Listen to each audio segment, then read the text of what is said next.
مجھے پوری امید ہے کیونکہ یہ 5 ججز جو ہیں بہت ہی تجربہ کار اور ایک جج صاحب کی فوجداری کیسز میں بھی بڑا ایکسپیرینس ہے. میں پر امید ہوں انشاءاللہ تعالی بے نقاب ہوں گے. عمران خان یا متاثرہ فریق جو ہے اس اپلیکیشن پر یا اس کی خواہش کے مطابق ایف آئی آر درج کرنے کی بجائے پولیس نے ایک اپنے طور پر ایف آئی آر درج کر دی. تو ایسا کیس نہ وہ تھا اور نہ یہ ہے کہ جس میں کوئی نامعلوم یعنی کوئی ثبوت پتہ ہی نہ چل رہا ہو، مدعی نہیں ہے. یہاں تو مدعی موجود ہے. سب کچھ ہوا، لیکن ہم نے اس طرح کے حالات نہیں دیکھے تھے جس طرح اب پابندیاں لگنا شروع ہو گئی ہیں. پاکستان میں امپورٹس پہ پابندیاں لگ گئیں، اب دواؤں کا را مٹیریل کے لیے پیمنٹ نہیں ہو پا رہی. ایئر لائن کمپنیاں جو ہے جو جہاز اڑاتی ہیں ان کو جو ہے باہر پیسے نہیں بھیجنے دیے جا رہے. تو پیٹرول کی ایلسیاں نہیں کھل رہی. سبسکرائب کریں اور بیل دبائیں تاکہ کوئی خبر رہ نہ جائے.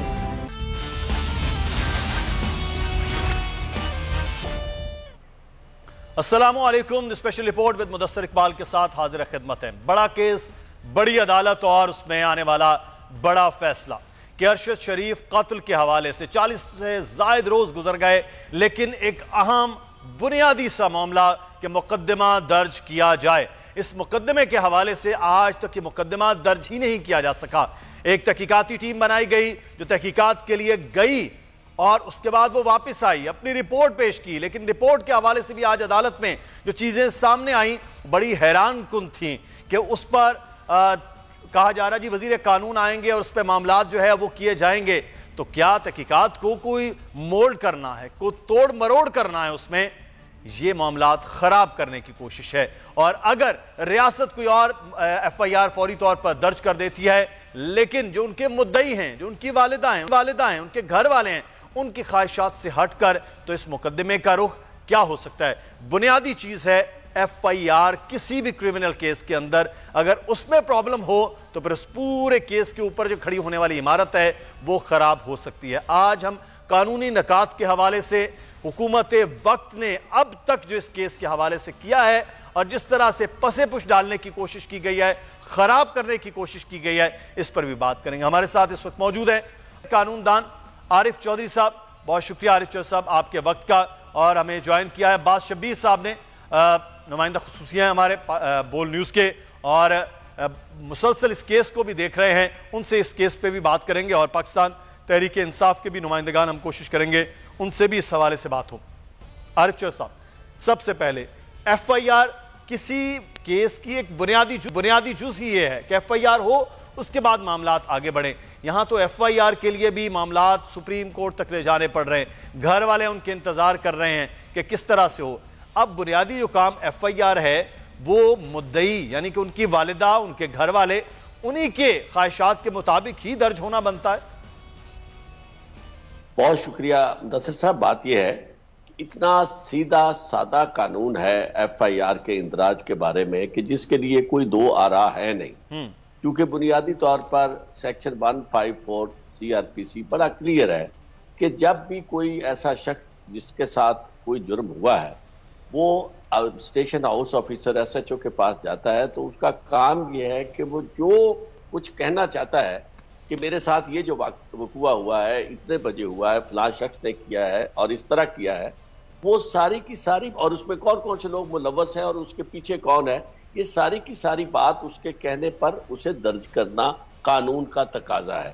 لیکن ایسا آج پہلی دفعہ نہیں، پاکستان میں تو اکثر یہ ہوتا تھا، لیکن اب تو کلیئر لوگوں کو نظر آنے لگا ہے. ورنہ تو چھوٹے چھوٹے لوگ بیچارے میرے جیسے پھرتے تھے جو کوشش کرتے تھے کہ جناب ایف آئی آر درج ہو، اور ایف آئی آر درج نہیں ہوتی تھی، اور اگر ایف آئی آر درج بھی ہوتی تھی تو پولیس اپنی مرضی کی ایف آئی آر درج کر دیتی تھی، جس سے نتائج بالکل مختلف ہوتے تھے. اب آپ دیکھیں کہ اس کیس میں اس سے پہلے عمران خان صاحب کے ساتھ وقوع پیش آیا، دن دہاڑے سب کچھ ہوا، لیکن ایف آئی آر جو ہے وہ درج کرنے کی بجائے یعنی عمران خان یا متاثرہ فریق جو ہے اس کی اپلیکیشن پر یا اس کی خواہش کے مطابق ایف آئی آر درج کرنے کی بجائے پولیس نے ایک اپنے طور پر ایف آئی آر درج کر دی کہ چونکہ سپریم کورٹ کا حکم ہے اور یہ ہے کہ ہم نے کسی نہ کسی طریقے سے اس کی سیٹسفیکشن تو کرنی آرڈر کی. تو ایسا کیس نہ وہ تھا اور نہ یہ ہے کہ جس میں کوئی نامعلوم یعنی کوئی ثبوت پتہ ہی نہ چل رہا ہو، مدعی نہیں ہے. یہاں تو مدعی موجود ہے، چیخ کر وہ کہہ رہے ہیں کہ جناب ہمارے ساتھ یہ معاملہ ہوا ہے، یہ لوگ تھے، انوالو تھے، انہوں نے یہ کیا ہے، اور اس کے بعد ان کا اگر آپ مقدمہ درج نہیں کرتے تو اس کے بعد ساری تفتیش جو ہے وہ بے معنی ہے. کس چیز کی آپ تفتیش کر رہے ہیں؟ تفتیش کا یہ جو ایف آئی آر ہوتی ہے اسے کہا جاتا ہے کہ یہ جو قانون کا انجن ہے اسے اگنائٹ کرنے کے لیے ایف آئی آر کام کرتی ہے. اسے جب آپ نے چابی لگانی ہے، قانون کو حرکت میں لانا ہے، تو اس کے لیے سب سے پہلے آپ ایف آئی آر درج کریں گے. آج بھی مجھے جو خطرہ نظر آ رہا ہے کہ سپریم کورٹ کے حکم کے باوجود ان لوگوں کے خلاف مقدمہ درج نہیں کیا جائے گا جن کے خلاف مدعی چاہیں گے، اور مدعیہ کو شاید اس میں انوالو نہ کیا جائے. پھر یہ کیا جائے گا کہ اپنے طور پر یہ مقدمہ جو ہے درج کر دیا جائے گا پولیس کی مدعیت میں. یعنی جس طرح کے یہ گمنام ایسے، یعنی آپ کو معلوم ہے کہ اس طرح کے کیسز ہو جاتے ہیں، جس طرح اچانک دہشت گردی ہو گئی یا اچانک کوئی لاوارث لاش ملی ہے تو اس میں پولیس کی مدعیت ہوتی تھی. ایسا ہرگز ہم نے کبھی نہیں سنا تھا آج تک کہ ایسا ہو کہ جناب جہاں مدعی بھی موجود ہے، گواہ بھی موجود ہے، وقوع کے بارے میں. تو صاحب اس کا مطلب ہے کہ جو سپریم کورٹ کے بھی احکامات ہیں کہ آج رات تک مقدمہ درج کیا جائے، اس میں بھی پھر جو مدعی چاہ رہے ہیں ان کی خواہش پہ پھر بھی آپ کو لگتا ہے مقدمہ نہیں درج ہو پائے گا سپریم کورٹ کے احکامات کے باوجود بھی؟ اس کا اثر صاحب مجھے تو شدید خطرہ ہے. اس کی وجہ یہ ہے کہ یہ ریاست سے زیادہ طاقتور لوگ موجود ہیں اس میں، اور مجھے نہیں لگتا کہ یہ مقدمہ اس طرح ان کی مدعیت میں، یعنی مدعیہ جو کمپلیننٹ ہے ان کی والدہ، ان کے کہنے پہ ان کی ایف آئی آر اس طرح لکھی جائے گی. اپنے طور پہ یہ مقدمہ لکھ دیا جائے گا، ایف آئی آر اپنے طور پہ وہ یعنی خود ہی پولیس، چونکہ انہوں نے جا کے سیٹسفائی کرنا ہے کورٹ کو. اور اگر کورٹ اس پہ سیٹسفائی اس طرح ہو جاتی ہے تو میں سمجھتا ہوں کہ اس سے بڑا مذاق پاکستان کے ساتھ یا پاکستان کا جو کرمنل جسٹس سسٹم ہے اس کے ساتھ ہو نہیں سکتا. مجھے ویسے لگتا یعنی اس پہ کریں گے ایسا ہی، لیکن کورٹ چونکہ بہت کاگنیزنٹ ہے اس معاملے میں، بہت یعنی الرٹ ہے، اور انہوں نے لوگوں پورے پاکستان سے لوگوں نے انہیں مطالبات کیے. اور میں سمجھتا ہوں کہ ہمیں خراج عقیدت پیش کرنا چاہیے چیف جسٹس صاحب کو اور سپریم کورٹ کے ان ارکان کو، ہمارے آنریبل ججز جنہوں نے یہ کام اپنے ذمہ لیا ہے اور اس لوگوں کی امنگوں کے مطابق لیا ہے. تو اس سے توقع ہمیں کرنی چاہیے کہ اسٹیٹ کا کہ وہ مشینری جس طرح بھی چاہے گی ویسے شاید معاملہ نہ چلے، سپریم کورٹ اسے سیدھا کرے گی. ٹھیک ہے، یہ بڑا سپریم کورٹ اب کرے، کیونکہ ہم تو انتظار کر رہے ہیں ایک صحافی کا ایک بہیمانہ قتل، اور اس کے بعد 40 سے زائد روز گزر گئے، ایف آئی آر ہی درج نہیں ہو پا رہی. شیخ رشید احمد صاحب عوامی مسلم لیگ کے سربراہ ہمارے ساتھ موجود ہیں. شیخ صاحب بہت شکریہ. سب سے پہلے تو سر اس پہ میں چاہوں گا کہ جو سپریم کورٹ کو اب خود احکامات دینے پڑیں کہ رات تک مقدمہ درج کیا جائے. یہ حکومت یہ کہہ رہی ہے کہ جناب وزیر داخلہ فیصل آباد ہے، وہ آئیں گے، وہ رپورٹ پڑھیں گے تو پھر ہوگا، پھر ہم سپریم کورٹ میں جمع کروائیں گے. تو یہ حالت ہے کہ قتل ہے، مدعی موجود ہیں اور مقدمہ درج نہیں ہو رہا. شیخ صاحب ان کی قسمت ان کو ذلیل اور رسوا کرانے کے لیے 27 کلومیٹر اسلام آباد میں لے آئی ہے. ایک شخص کی زندگی پہ 16 ایف آئی آر داخل ہوئی اور اس کی شہادت پہ 44 دن ہو گئے ہیں ایک ایف آئی آر داخل. لیکن یہ کہاں کا انصاف ہے کہ ساری دنیا جس کی شہادت پر راہ و بقا کر رہی ہے اور غم و غصہ کا اظہار ہے، جس کے ساتھ ساری قوم کے جذبات کو دکھ اور رنج ہوا ہے جس کی شہادت پہ. یہ آپ میری بات یاد رکھیں، یہ کیس ایک تاریخی کیس ہوگا اور بڑے چھپے ہوئے چہرے اور دوستانے پہنے ہوئے ہاتھ جو ہے اس میں ایکسپوز ہوں گے. اور اس کی والدہ ظاہر ہے جو جس کی ماں حیات ہے، جس کی بیوی حیات ہے، والدہ کرے، بیوی کرے، جو بھی کرے، اس کی ایف آئی آر درج کی جائے اور تحقیقات کی جائے، تفتیش کی جائے. لیکن آج دیکھیں کہ سپریم کورٹ کے اس فیصلے پر لوگوں میں کس طرح زبردست لوگوں نے اپریشیٹ کیا سپریم کورٹ کے اس فیصلے کو، اور مجھے پوری امید ہے انشاءاللہ تعالیٰ کہ اس کیس کے ملزم بچ نہیں سکیں گے. یہ ایک سینئر شیخ صاحب آپ نے آج بیان میں بھی دیا کہ چہرے بے نقاب ہوں گے اس کیس میں، تو واقعی ہم امید کریں، توقع کریں کہ اس سے پیچھے چھپے ہوئے چہرے بے نقاب ہوں گے. مجھے پوری امید ہے کیونکہ یہ 5 ججز جو ہیں بہت ہی تجربہ کار، اور ان کی ایک جج صاحب کی جو ہے فوجداری کیسز میں بھی بڑا ایکسپیرینس ہے. میں پر امید ہوں کہ انشاءاللہ تعالی بے نقاب ہوں گے بہت سارے لوگ اور ذلیل اور رسوا ہوں گے. Thank you sir. بہت شکریہ شیخ رشید احمد صاحب. ہمارے سے ارشد شریف کا یہ معاملہ ہے. عباس شبیر آپ کے ساتھی ہمارے ساتھی ہیں، لیکن بہت کوشش کے باوجود اب جیسے جس خدشات کا اظہار بحیثیت قانون دان چوہدری صاحب کر رہے ہیں کہ یہ کیا جائے گا کچھ نہ کچھ خراب کرنے، کیونکہ بیس ہے نا ایف آئی آر، اگر بیس ہی آپ کی ہے خراب تو کیس تو پھر لٹکانا بھی آسان ہے، اس کو بدلنا بھی آسان ہے. تو لگ رہا ہے کہ واقعی سپریم کورٹ کے احکامات پر حکومت عمل کرے گی، یا پھر جیسے انہوں نے کہا کہ وزیر داخلہ جو ہیں وہ فیصل آباد میں وہ آئیں گے تو پھر دیکھیں گے رپورٹ اور پھر ہم جمع کروا دیں گے سپریم کورٹ میں. دیکھیں سپریم کورٹ کا جو ڈیسیجن ہے اس کو ہم بڑا خوش آئند ڈیسیجن کہتے ہیں. جو ان کی والدہ کی پکار تھی، جو پورے پاکستان کی طرف سے ایک کمپین شروع کی گئی تھی خط لکھنے کی، اس پر سپریم کورٹ نے خود نوٹس لیا ہے. اور اب سوال یہ پیدا ہوتا ہے کہ کس کی مدعیت میں یہ مقدمہ درج ہوگا.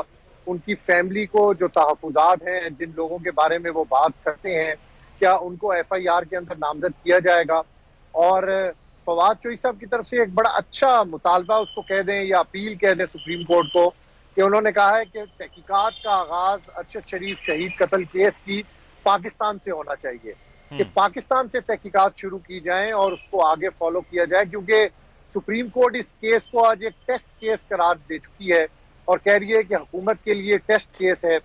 ارشد شریف پاکستان کے شہری تھے، ایک ویل نون جرنلسٹ تھے، اور جس طریقے سے ان کی شہادت ہوئی اس حوالے سے جو کینیا پولیس کی انویسٹیگیشنز ہیں ان کو بھی مانگا گیا ہے کل تک کے لیے. ساتھ ساتھ ایف آئی آر کی بات بھی کی گئی ہے کہ ایف آئی آر بھی درج کی جائے. تو یہ ایک بہت بڑا ٹیسٹ کیس ہے واقعی. اگر حکومت پاکستان یعنی شیخ رشید صاحب نے کہا جس طرح 27 کلومیٹر کی حکومت ہے، میں بھی اس چیز کو ایڈمٹ کرتا ہوں کہ یہ 27 کلومیٹر کی حکومت ہے، اس کو اب یہ کیس درج کرنے میں کوئی رکاوٹ نہیں ڈالنی چاہیے. عمران خان پر جو فائرنگ ہوئی تھی اس کا بھی مقدمہ آفٹر آل درج ہونا ہی ہونا ہے، آج نہیں تو کل. اور ارشد شریف صاحب کے قتل کا مقدمہ بھی ابھی تک درج نہیں ہوا تھا، لیکن سپریم کورٹ کی عظمت کو سلام کہ جس طریقے سے انہوں نے اس پر از خود نوٹس لیا اور آج جو کارروائی کی اور جس طریقے سے انہوں نے ڈائریکشن دی، تو یہ ایک بڑا ٹیسٹ کیس ہوگا. بالکل یہ بات یہ ٹیسٹ کیس ہے، لیکن اس کے جس طرح سے ہم نے بولنے بڑی کوشش کی، آپ اسلام آباد میں سمی صاحب تمام دوستوں نے، باقی جرنلسٹوں نے جو کوشش کی ہے، ان کے گھر والے ڈٹے رہے ہیں اس کوشش کو وہاں برقرار رکھنا. لیکن میں کوئکلی جواب سر عارف چوہدری صاحب سے جانوں گا. سر اگر خدا نہ خواستہ اگر یہ ایف آئی آر پولیس اپنی مدعیت میں درج کر لیتی ہے تو پھر دوسری ایف آئی آر والا قانون تو لاگو ہو جائے گا کہ دوسری ایف آئی آر درج نہیں ہو سکتی. تو اب پھر کیا فوری طور پر کرنا چاہیے اس پر ان کے مدعیوں کو؟ دیکھیں میں آپ کو ایک عرض کروں، اس میں دو باتیں بڑی امپورٹنٹ ہیں. ایک تو یہ ہے کہ ایف آئی آر جو اگر اس ہوئے کی کہیں اور درج ہو جاتی ہے، جو ایک کیس جس کا حوالہ دیا جا رہا ہے وہ کیس اس سے کافی بالکل مختلف کیس ہے.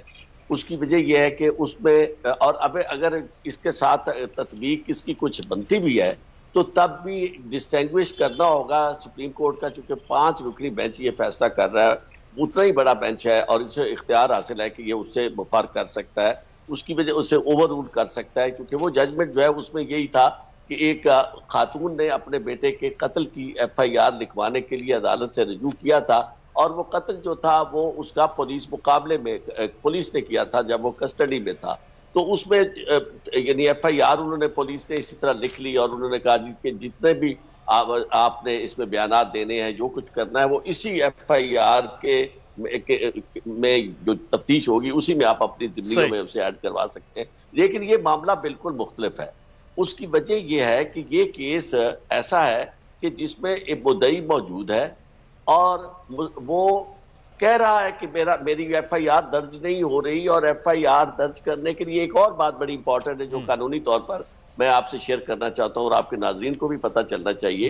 یہ جو کہا جا رہا ہے جی کہ لا منسٹر صاحب آئیں گے اور اس کے بعد ایف آئی آر درج ہوگی، قانون اس کی ویسے ہی اجازت نہیں دیتا، چونکہ قانون اسے کہتے ہیں ڈیلیبریشنز اور کنسلٹیشنز. ایف آئی آر کا اندراج کسی سے پوچھ کر اگر ہوگا تو وہ قانونی طور پر ایف آئی آر ناقص ہے، اس کی کوئی اہمیت نہیں ہے. اس لیے یہ بات تو کی نہیں جا سکتی جس طرح وہ کہنے کی کوشش کر رہے ہیں کہ جناب اس کو ہم ان کے آنے کے بعد ان سے پوچھنے کے بعد ایف آئی آر درج کریں گے.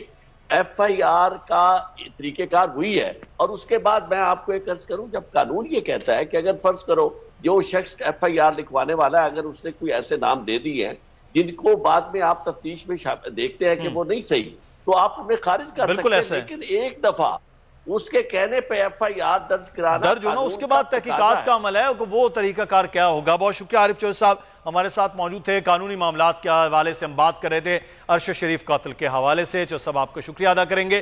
ایک اور اہم معاملہ، پاکستان تحریک انصاف کے چیئرمین عمران خان نے آج NRO-2 کی تفصیلات دی۔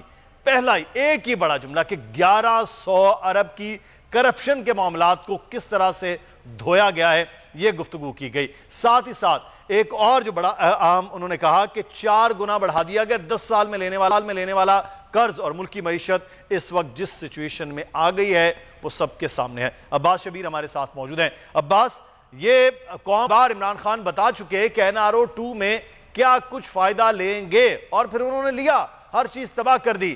اب دوبارہ سے عمران خان کا یہ بیان کرنا، بتانا، کیا فرق ہوگا؟ حکومت پر کچھ اثر ہوگا اس کا؟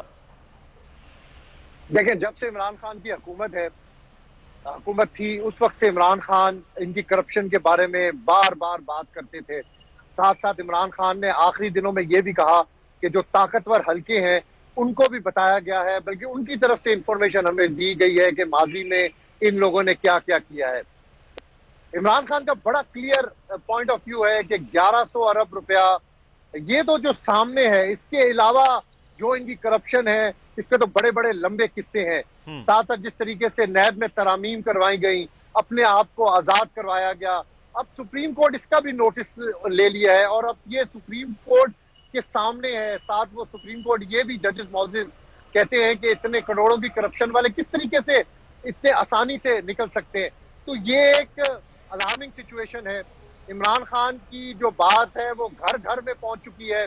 بچے کو پتہ چل گیا ہے کہ ماضی کے اندر 30 سال میں زرداری شریف خاندان نے کتنی کرپشن کی، اور عمران خان نے ان کو ایکسپوز کیا۔ ریجیم چینج بھی لنک کرتے ہیں ہمیشہ سے عمران خان کے، میں ان کی کرپشن روک رہا تھا، یہ رک نہیں رہے تھے، جس کی وجہ سے NRO ان سے بھی مانگا گیا، اب ان کو NRO-2 دے کر بالکل کلیئر کیا جا رہا ہے۔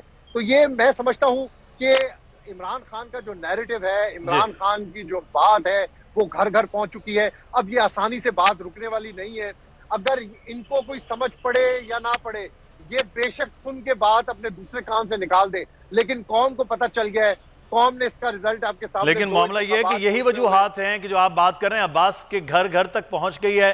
وجہ یہ ہے کہ اب الیکشن کی جانب نہیں جا سکتے، کیونکہ ان گھروں میں بیٹھے ہوئے خواتین، نوجوان، بوڑھے، سب لوگ اس بات کو تسلیم کر چکے ہیں کہ انہوں نے ملک پہلے بھی ڈبویا، اب بھی ڈبو رہے ہیں، اس لیے الیکشن کی جانب جا نہیں رہے۔ بہت شکریہ عباس شبیر، نمائندہ خصوصی موجود تھے، اور ہم بات کر رہے تھے عمران خان کے اس NRO-2 کے حوالے سے۔ لیکن وزیر اعظم آزاد کشمیر کی گفتگو پر کس طرح سے ریئیکٹ کیا ہے کہ ایک سینٹورس مال جس میں ہزاروں کی تعداد میں لوگوں کا روزگار وابستہ ہے وہ بند کر دیا گیا۔ گفتگو کہاں سے یہ معاملہ ہوا تھا، پہلے وہ آپ کو سنواتے ہیں، پھر اس کے بعد وہاں صورتحال اسلام آباد میں کیا ہے وہ بتائیں گے۔ Once again, I'm very grateful to all of you. ذرا بیٹھ جی، ذرا نہیں بات میں بیٹھیں گے پلیز۔ میں آپ سے بات کریں گے نا جی، میں بات کریں گے آپ سے، سو پلیز میری بات سنیں ذرا۔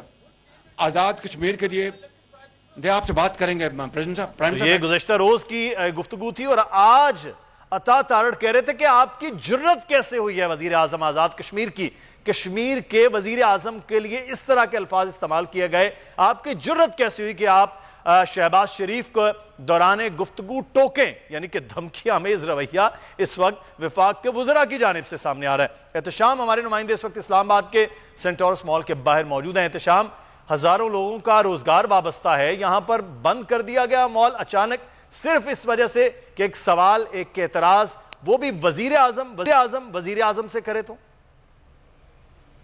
جی بالکل، گزشتہ روز دو جو وزیر اعظم ہے، ایک وزیر اعظم پاکستان اور وزیر اعظم آزاد کشمیر، ان کے درمیان ایک معاملہ ہوا، جس کے بعد رات کے 2 بجے آ کر جو ہے CDA نے سینٹورس مال کو بند کر دیا۔ CDA اس سے قبل بھی جو ہے بلڈنگ کو جو ہے بند کرتا رہا ہے، لیکن کبھی ایسا نہیں ہوا کہ بغیر نوٹس کے آپ ایک اتنا بڑا کاروباری مرکز بند کر دیں۔ اور نوٹس کا ایک طریقہ کار ہوتا ہے، ایک پہلا نوٹس ہوتا ہے، پھر دوسرا، اور تیسرے نوٹس پہ ایسا ہوتا ہے۔ اس وقت جو ہے ہزاروں جو ہے ملازمین ہے، 10,000 کے قریب جو ہے ملازمین ہے اس میں سینٹورس کے اندر جو یہاں پہ کام کرتے ہیں، اور ان غریبوں کا جو چولہا ہے وہ سینٹورس میں جاب کرنے کے بعد جلتا ہے۔ اس کے علاوہ سینٹورس میں 400 کے قریب فیملیز جو ہے